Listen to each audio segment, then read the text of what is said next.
โอ้ฝนนี่ตักน้ำเดินจะเย็นkìa Alang mà cái cửa lang tông ăn cào tôi cái am kia. Xin chào. Xin chào. Đi mua chi à? Đi mua là hàng quốc cấm. ห้างกัวกำจะเป็นอาหารสำหรับคนในเขตชนบทกับประมาณนี้นะเอากับทักทายสบายดีสวัสดีพ่อแม่พี่น้อง FC เบอร์สู่ขู่สู่คนยินดีต้อนรับพี่น้องที่เข้ามาติดตามรับชมให้กำลังใจแก่เบาเติมคนด้วยนะการสำหรับ EP นี้เราอยากจะพาพ่อแม่พี่น้องมาเบิ่งมาชมวิถีชีวิตของคนในชนบทนี้คือเก่าเลยทุกคน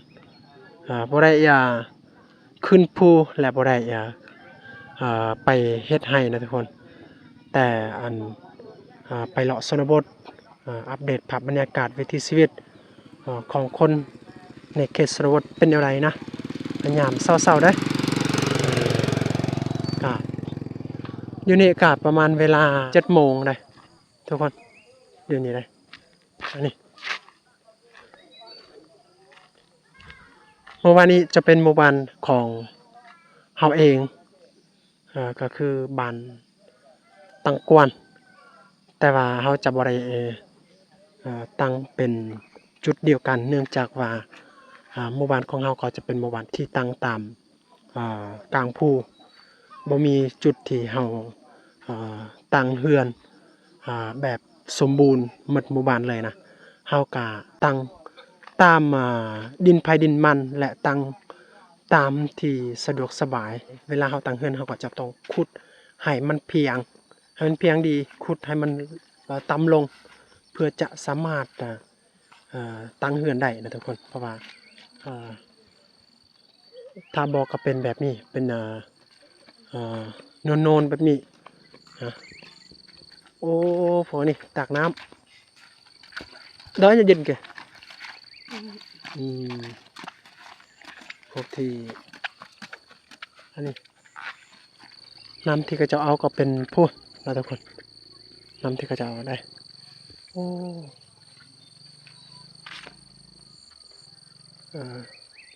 น้องปลาคือสิมีปลาหลายได้บ้านส่วนทำมาตังไงดอกthì rộp ngày một cái mìnhจับตะngày rộpโจปิดกูแจดกี้โอ้มีผู้เสียชีวิตบ่อ๋อแต่มางานกูแจดกันแต่มาตาเนียงเต้โอ้ทุกคนเดี๋ยวนี้จะมีงานศพได้จะมีผู้ที่เสียชีวิตอยู่ทั้งนี่แหละทุกคนโอเคทุกคนเดี๋ยวเราจะไปช่วยเวียกของข้าเจ้าก่อนเราจะอัปเดตภาพบรรยากาศยามเช้าๆก่อนให้ทุกคนก็ได้เบิ่งนะโอ้อันนี้แผ่นโซลาร์เซลล์ยังบ่มีไฟฟ้าได้มีอยู่ไฟฟ้าแต่ว่าครอบครัวนี้เขาจะบ่ใส่เขาจะเอาแผงโซลาร์เซลล์นี้มาใส่ก่อนนะอันนี้จะเป็นเฮือนของครอบครัวผู้หนึงและทางเฮือนที่เขาเจ้านอนและเฮือนครัวนำนะเดี๋ยวนี้หันกะเขาเจ้าจะบ่ใส่หญ้าคาและบางครอบครัวก็จะเอากระเบื้องนี่แหละทุกคนแต่ว่าบางครอบครัวก็ยังหญ้าคาอยู่โดยเฉพาะอันถ้าเป็นเฮือนครัวเขาเจ้าจะมุงหญ้าคาเลยโอ้โหอันนี้จะเป็นคอกแบะของชาวบ้านแบะ3 โตได้อยู่เขตนี้เขาเจ้าซื้อแบะเขาเจ้าซื้อเป็นโตได้ทุกคนเขาเจ้าจะบ่ซื้อเป็นโหลนะแต่ว่าผู้ที่ไปขายที่เวียดนามเนี่ยเขาเจ้าจะขายเป็นกิโลได้แต่ว่าเขาเจ้าซื้อนำชาวบ้าน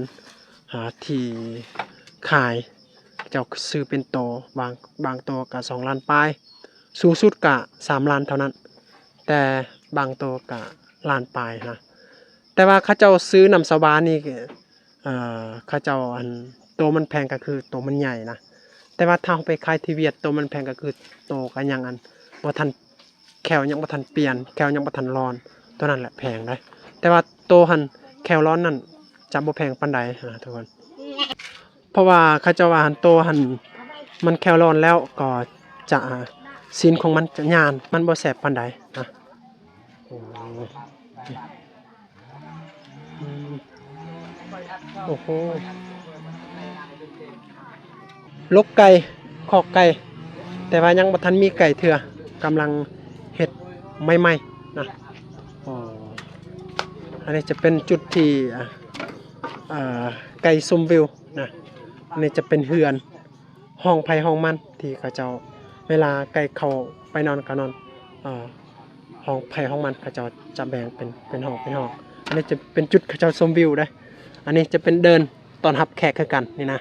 โอ้ขนาดได้ท่านเจ้าตะโนมาได้เนี่ยรวยละมั้งอันชมวิวเตยนั่นแหละท่านเก็บว่าเดินท่านเดินชมวิวอย่างแก มาระบ่ ของเจ้าว่าอันโลกไก่หันไม่ต่างกัน น้ น้ำไหมโอ้ลูกป่ะนี่ ำ ลูกกับพ่อหน้าตาคือกันเลยเนาะ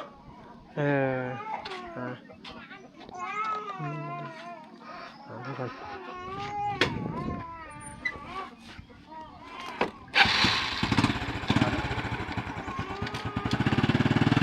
ไปเบิ่งอันบรรยากาศที่ครอบครัวที่เสียชีวิตก่อนนะทุกคนอันนี้จะเป็นพวกที่ไปร่วมสงสการนะไปเฮ็ดเวียกอีหยังต่างๆกับประมาณนี้แหละทุกคนโอ้ยมีหลายคนเลยเดี๋ยวนี้กำลังทยอยมาเดี๋ยวนี้ก็ยังบ่มีเวียกเถื่อยังบ่ทันฮู้ว่าเวียกหยังเฮ็ดนะแต่สำหรับพวกแม่หญิงนี้เขาเจ้าก็จะไปสอบเฮ็ดอาหารการกินเฮ็ดข้าวนึ่งข้าวหุงข้าวถ้าตัวใดที่เขาจะประกอบเป็นข้าวเจ้าเขาเจ้าจะหุงแต่ว่าตัวใดเขาประกอบเป็นข้าวเหนียวเขาเจ้าก็นึ่งเป็นแบบนั้นได้อันนี้จะเป็นหน้าที่ของพวกแม่หญิงนะสำหรับหน้าที่ของพวกเล็กน้อยนี่เขาเจ้าก็มีแต่ไปลิ้นซื่อๆเบิ่งซื่อๆเวียกงานของเขาเจ้าได้อันนี้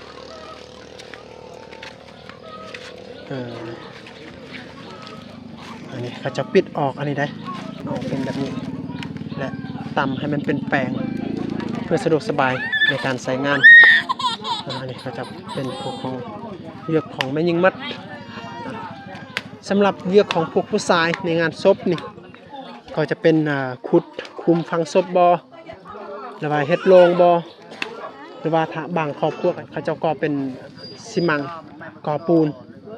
เขาเจ้าก็ไปก่อเป็นคุมฝังศพแบบนั้นนะ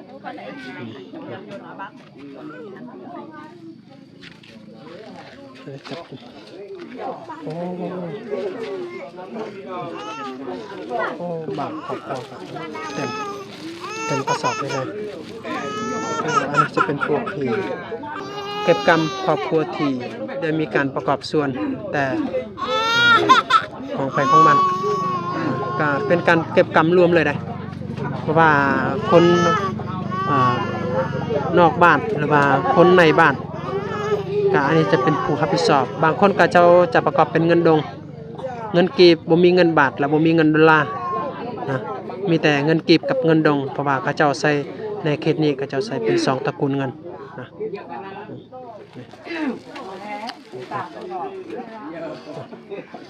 อันนี้ก็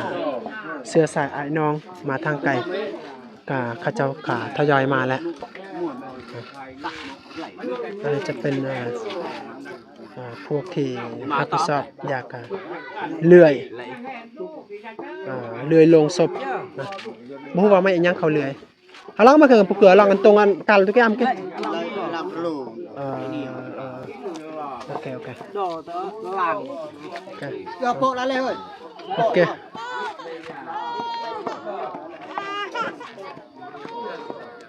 ครอบครัวในกลุ่มนี้ก็ประมาณ5ครอบครัวที่เขาจะอาศัยอยู่ร่วมกันจะเป็นเสื้อสายอ้ายน้องหรือว่าตระกูลเดียวกันนะหรือว่าเป็นครอบครัวที่มีดินส่วนน้ำกันเขาเจ้าก็จะอาศัยอยู่ร่วมกันแบบนี้นะและเวลากลางค่ำกลางคืนนี่มีผู้ที่เสียชีวิตแบบนี้ก็ครอบครัวก็บ่หลายแน่และอาศัยก็อยู่กลางป่าแน่นะห่างจาก ในเมืองหรือว่าห่างจากหมู่บ้านที่มีครอบครัวหลายหลังนะอาจจะร้อนแหน่จังหน่อยนะทุกคนนี่แต่ว่ายามกลางเว้นนี่ก็บ่เป็นหยังก็ธรรมดาอยู่ยามกลางเว้นนี่บรรยากาศตอนเช้า8 โมงยังประมาณนั้นได้เดี๋ยวนี้ก็กำลังอยากสวรรค์กำลังอยากไปเลื่อยลงศพก่อนนี่อะไรจ้าคนเวียดสินเจ้าสินเจ้า Terus cincang. นิโมชิอ่ะ Đi mua hàng quốc cấm. hàng của cầm Hàng gì mà bán là mua hết. hàng chim mà được tiền nhiều là mua hết ha. Tiền nhiều là mua. Cầm là không kệ ha. Cầm là không kệ.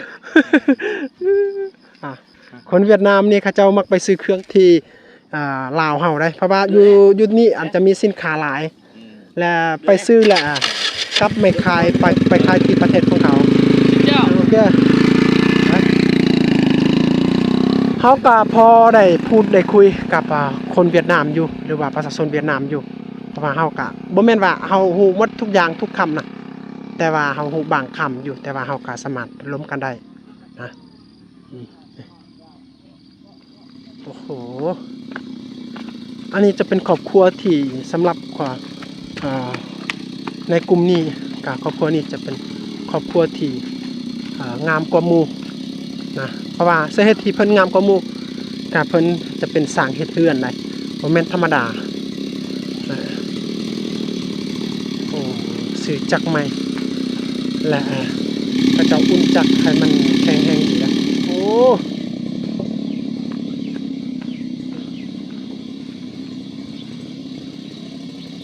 ้มาเล่นยาโป่งกันทุกอย่างให้โจทย์แตงสิทำไมตันดอกตักแก้วเห็ดกระหล่ำเห็ดขนมขยอมทอยขนมมันต้นเนาะ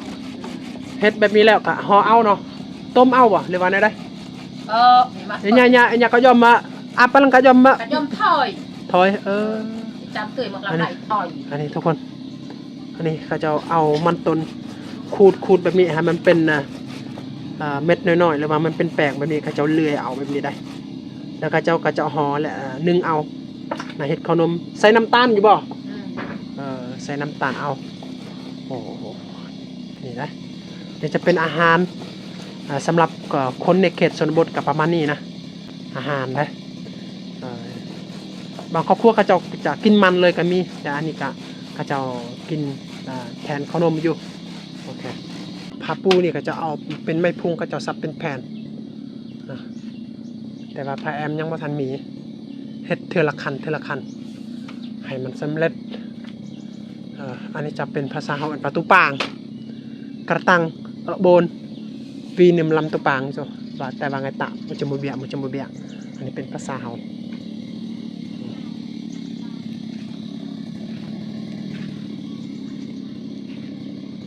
โอ้โหทุกคนพุ่นกับทางเข่าอันนี้ก็จะทางออกเข่าออกคำพูดเลยสะดวกสบายได้อันนี้จะเป็นไอเดียหนึ่งหรือว่าครอบครัวที่ดุมันกับประมาณนี้แหละทุกคนอยู่ในเดินของกระเจ้ากาสะอาดสะอ้างเกียงดีนะ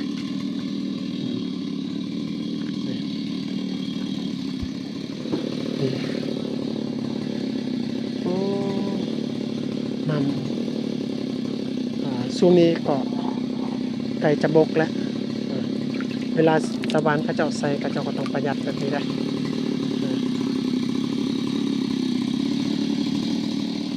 สำหรับคลิปนี้ก็เป็นคลิปที่เราอยากอัปเดตให้ทุกคนกันได้เบิ่งได้ชมวิถีชีวิตของคนในชนบทยามเช้าๆกับประมาณนี้แหละทุกคนแต่ว่าบังเอิญมื้อนี้เป็นมือที่พิเศษหลายก็คือมีผู้เสียชีวิตนะทุกคนแต่ว่าเฮาก็มาร่วมงานกันนะทุกคนแต่เนื่องจากเราก็อยากเด็ดภาพบรรยากาศยามเช้าก่อนเลาะชนบทไทยพ่อแม่พี่น้องก็มาเบิ่งมาชมนํกันนะก็ประมาณนี้แหละทุกคนชาวบ้านเขาเจ้าบ่ได้ไปใส่ได้อยู่พร้อมหน้าพร้อมตาช่วยเวียกครอบครัวที่เสียชีวิตนั่นแหละทุกคนเพราะว่าสาเหตุที่เขาเจ้าบ่ไปใส่อันนึงก็เขาเจ้าก็อยากจะช่วยเวียก ผู้ที่เสียชีวิตอันที่2ก็ถ้าไปเฮ็ดเวียกกันนะทั้งที่ในบ้านนั้นมีผู้ที่เสียชีวิตแล้วแต่ว่ายังไปเฮ็ดเวียกอยู่คืนไปเฮ็ดก็จะเกิดอันตรายบางเทื่ออาจจะ